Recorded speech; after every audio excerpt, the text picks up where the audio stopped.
Hello दोस्तों, जय माता दी। नवरात्रि की आपको बहुत बहुत बधाई हो और माता रानी की कृपा आप सब पर ऐसे ही बनी रहे। दोस्तों, जैसा कि हम सभी जानते हैं कि नवरात्रि चल रहे हैं और नवरात्रि में कुछ लोग अष्टमी के दिन कन्या पूजन करते हैं और कुछ लोग नवमी के दिन कन्या पूजन करते हैं। दोस्तों, आज के वीडियो में हम जानेंगे कि अष्टमी या नवमी के दिन हम माता रानी का पूजन कैसे करेंगे, उनके पूजन करने की क्या विधि रहेगी। तो इसी से संबंधित ये वीडियो है। तो फ्रेंड्स, यहाँ पर आप चाहें तो अष्टमी के दिन कन्या पूजन करें या नवमी के दिन कन्या पूजन करें, लेकिन कन्या पूजन करने से पहले हमें माता रानी का पूजन जरूर करना चाहिए। और माता रानी के पूजन करने में हमें माता रानी को क्या भोग समर्पित करना है, उनको हमें कैसे भोग समर्पित करना है, इसी के संबंध में मैंने आज का ये वीडियो बनाया है। तो दोस्तों, वीडियो के अंत तक ज़रूर देखिएगा। इससे आपको नवमी के दिन या अष्टमी के दिन आप पूजा करेंगे उससे संबंधित संपूर्ण जानकारी प्राप्त हो जाएगी। तो चलिए वीडियो शुरू करते हैं।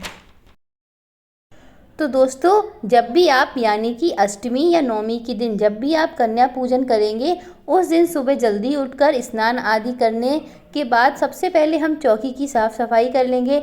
यानी कि हमने जो पूजा की होती है रात में, उसमें थोड़ी बहुत गंदगी होती है, तो हम सबसे पहले चौकी की साफ़ सफाई कर लेंगे। उसके बाद हम चौकी पर जल का छिड़काव कर देंगे। उसके बाद सबसे पहले हम क्या करेंगे कि हमने जो नवग्रह की स्थापना करी है उसमें हम सबसे पहले वस्त्र रूपी कलावा समर्पित करेंगे। और अगर आपने जैसे कि हम रोज़ भी कलावा समर्पित करते हैं, तो यहाँ पर मैंने साफ़ सफाई कर ली थी, इसीलिए मैंने यहाँ पर दोबारा से वस्त्र रूपी कलावा यहाँ पर समर्पित कर दिया है। नवग्रह को समर्पित करने के बाद हम यहाँ पर कलश देवता को भी वस्त्र रूपी कलावा समर्पित करेंगे, गणेश जी को भी करेंगे और माता दुर्गा को भी हम यहाँ पर वस्त्र रूपी कलावा समर्पित कर देंगे। दोस्तों, कलावा अर्पित करने के बाद अब हम नवग्रह पर सिंदूर चढ़ाएंगे। तो यहाँ पर मैं नवग्रह पर सूखा ही सिंदूर चढ़ा रही हूँ, क्योंकि ये जो हमने नवग्रह की स्थापना करी है उसमें सुपारी वगैरह गिरने का डर रहता है, इसीलिए यहाँ पर मैंने सूखा सिंदूर ही अर्पित कर दिया है। नवग्रह को सिंदूर अर्पित करने के बाद हम भगवान गणेश को भी रोली अर्पित करेंगे, उनको हम चंदन अर्पित करेंगे। चंदन और रोली अर्पित करने के बाद हम भगवान गणेश को अक्षत चढ़ाएंगे। इसके बाद हम माता दुर्गा को भी रोली लगाएंगे। उनके सारे जो भी स्वरूप हैं, उनका सिर है, सब पर हम रोली अच्छे से लगा देंगे। इसके बाद माता दुर्गा को हम अक्षत चढ़ाएंगे और इसके बाद हम कलश देवता की भी पूजा करेंगे, उनको भी हम रोली लगाएंगे, उनको भी हम अक्षत चढ़ाएंगे। तो इस तरीके से मैंने यहाँ पर सभी देवी देवताओं की पूजा कर दी है। इसके बाद हम फिर से एक बार जल का छिड़काव करके सारी चीज़ों को शुद्ध कर लेंगे और इसके बाद हम शुद्ध घी का दीपक यहाँ पर प्रज्वलित करेंगे। तो यहाँ पर मैंने पंचमुखी दीपक लिया है, आप चाहें तो यहाँ पर एक मुखी दीपक भी जला सकते हैं। तो दोस्तों, यहाँ पर हमने पंचमुखी दीपक प्रज्वलित कर लिया है। इस तरीके से दीपक प्रज्वलित करने के बाद हम इसको साइड में रख देंगे। तो यहाँ पर मैंने दीपक को पहले ही प्रज्वलित कर लिया है, आप चाहें तो दीपक को बाद में भी प्रज्वलित कर सकते हैं। तो यहाँ पर दीपक प्रज्वलित करने के बाद अब हम सभी देवी देवताओं पर पुष्प अर्पित करेंगे। तो यहाँ पर मैंने पीले कलर के पुष्प लिए हैं। वैसे तो माता रानी को लाल रंग अति प्रिय होता है, लेकिन यहाँ मेरे पास लाल रंग के पुष्प नहीं थे, तो यहाँ मैंने पीले ही रंग के पुष्प ले लिए हैं। मतलब आपको जैसे भी पुष्प मिल जाए उसी तरीके के पुष्प हम यहाँ पर माता रानी को अर्पित कर देंगे। तो यहाँ पर मैंने पीले पुष्प लिए हैं, जो कि मैंने सभी देवी देवताओं भगवान का आवाहन करके सभी को मैंने इस तरीके से चढ़ा दिया है। तो यहाँ पर हमने पुष्प भी अर्पित कर दिए हैं। अब यहाँ पर हम गणेश जी को दूर्वा चढ़ाएंगे, माता दुर्गा को भी दूर्वा चढ़ाएंगे और कलश देवता को भी दूर्वा चढ़ाएंगे। कलश देवता की पूजा करना बहुत ज़्यादा ज़रूरी होता है, क्योंकि कलश कहते हैं कि कलश देवता में 33 कोटि देवी देवताओं का वास होता है। इसके बाद हम माता रानी को श्रृंगार की सामग्री अर्पित करेंगे। तो आपके पास जो भी श्रृंगार हो वो आप माता रानी को यहाँ पर अर्पित कर सकते हैं। तो यहाँ पर मैंने चूड़ी, बिछिया, सिंदूर, बिंदी, ये सब छोटा मोटा श्रृंगार का सामान लेकर माता रानी को भाव स्वरूप अर्पित कर दिया है। तो यहाँ पर ये जो श्रृंगार का सामान है, इसको आप पंडित को भी दे सकते हैं या फिर इस सामान का प्रयोग आप खुद भी कर सकते हैं, क्योंकि माता रानी को चढ़ाया गया श्रृंगार बहुत शुभ माना जाता है। अब हम यहाँ पर माता रानी को फल अर्पित करेंगे। तो आपके पास जो भी ऋतु फल हो वो आप यहाँ पर माता रानी को समर्पित कर सकते हैं। तो यहाँ पर मेरे पास केला और सेब थे, जो मैंने माता रानी को यहाँ पर समर्पित कर दिए हैं भाव स्वरूप। बस आपका भाव अच्छा होना चाहिए, माता रानी तो कुछ भी स्वीकार कर लेती हैं। तो यहाँ पर हमने माता रानी को फल समर्पित कर दिए हैं। अब हम माता रानी को, आप और भी जो भी आपके पास भोग हो वो आप माता रानी को यहाँ पर समर्पित कर सकते हैं। तो यहाँ पर मैंने लौंग और रेवड़ी लिए थे वो माता रानी को समर्पित कर दिए हैं। और यहाँ पर जो हमने केला और सेब रखे थे वो हमने यहाँ माता रानी के पास में रखकर उनको समर्पित इस तरीके से कर दिया है। तो आपके पास जो भी पंचमेवा हो, जो भी हो, दही कुछ भी हो, वो आप माता रानी को यहाँ पर समर्पित कर सकते हैं। तो इस तरीके से हमने माता रानी को अभी ये भोग समर्पित कर दिया है। अब जब भी आप अष्टमी या नवमी की पूजा करें तो उस दिन आप माता रानी को ये वाला भोग ज़रूर से समर्पित करें, जिसमें हलवा, चने और पूड़ी माता रानी को अति प्रिय होता है। इसीलिए आप अष्टमी या नवमी की जब भी पूजा करें तो माता रानी को खीर भी बना सकते हैं आप यहाँ पर माता रानी को हलवा, पूड़ी और चने ये भोग अति ज़्यादा प्रिय होता है। तो ये भोग आप अष्टमी या नवमी के दिन माता रानी को ज़रूर से ही समर्पित कर दें।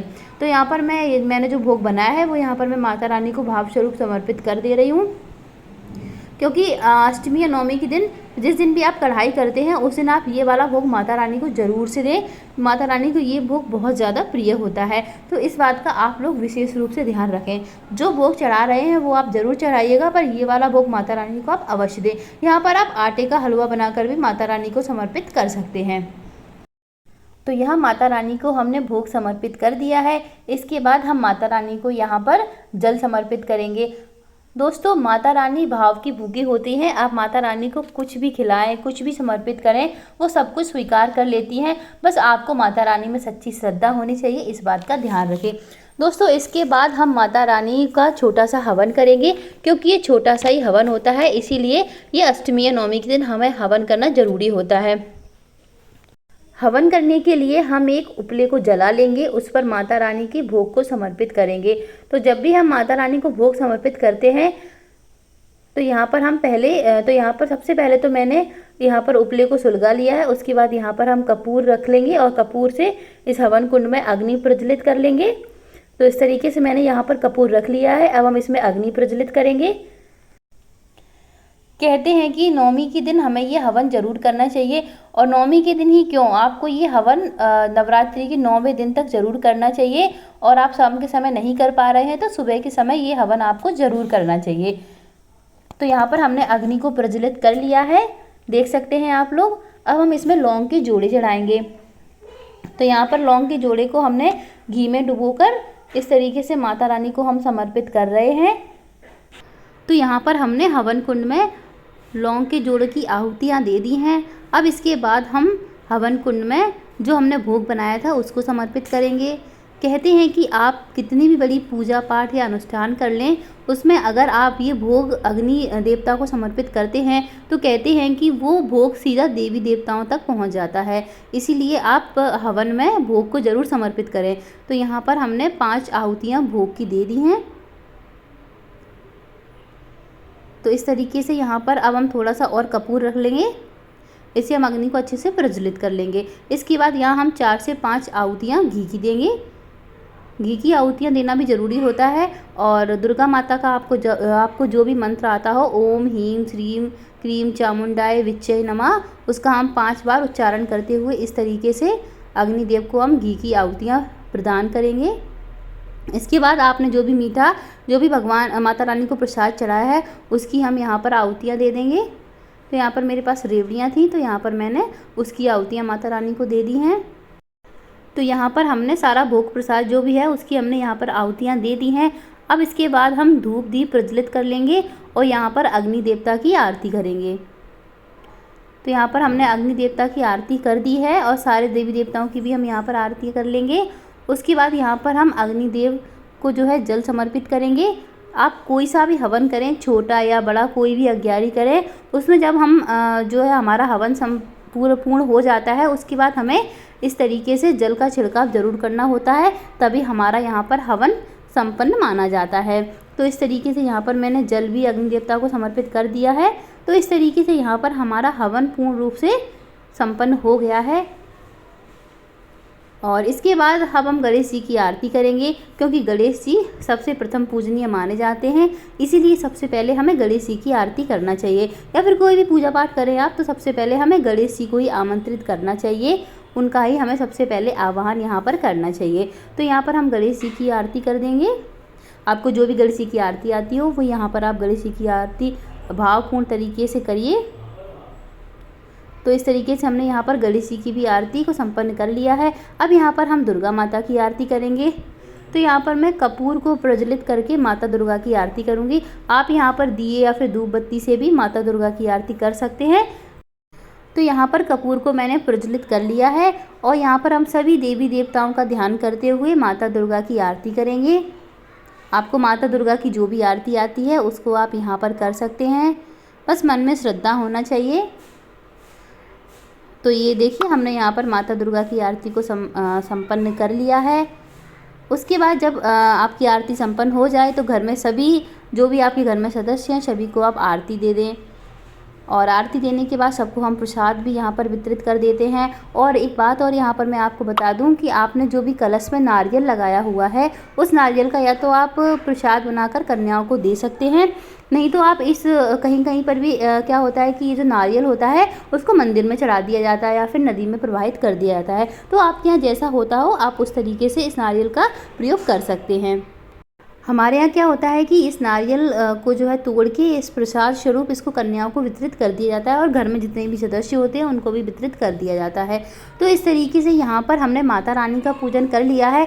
अब माता रानी का पूजन संपन्न हो गया है। इसके बाद हम कन्या पूजन करेंगे, कन्याओं को बुलाएंगे और कन्याओं को बुलाने के बाद उनके हम चरण अच्छे से धुलवाएंगे, फिर उनका टीका करेंगे, तेल लगाएंगे। उसके बाद उनको हम जो भी आपने भोग प्रसाद में जो भी खाना बनाया है वो हम कन्याओं को यहाँ पर प्रदान करेंगे। और कन्याओं को भोजन कराने के बाद उनको हम दक्षिणा स्वरूप जैसा आपसे बन सके उतना हम यहाँ पर कन्याओं को देंगे। कहते हैं कि कन्याओं को प्रसन्न करके ही घर से भेजना चाहिए, तभी माता दुर्गा हमारी हमसे प्रसन्न होती हैं। तो इस तरीके से कन्याओं को हम विदा कर देंगे। अब दोस्तों क्या होता है कि कहीं कहीं पर भी कन्याओं की दिक्कत आती है, मतलब कन्याएं नहीं मिलती हैं। तो आप यहाँ पर क्या कर सकते हैं कि अगर आपको कन्याएं नहीं मिल रही हैं तो आप किसी गरीब बस्ती में जाकर उनकी जो कन्याएं होती हैं उनको आप वहाँ पर जाकर ये प्रसाद वितरित कर सकते हैं। कहते हैं कि जिनको ज़्यादा ज़रूरत होती है मदद की, अगर हम उनकी मदद करते हैं तो माता दुर्गा हमसे जल्दी प्रसन्न होती हैं। तो दोस्तों ये था हमारा छोटा सा वीडियो कि किस तरीके से हम माता दुर्गा का पूजन करें, कन्या पूजन किस तरीके से हम अष्टमी या नवमी के दिन कर सकते हैं, तो जिसका मैंने आपको डिटेल में संपूर्ण जानकारी दे दी है। अगर आपको वीडियो पसंद आए तो प्लीज़ चैनल को सब्सक्राइब ज़रूर कर दें। धन्यवाद, मिलते हैं नेक्स्ट वीडियो में।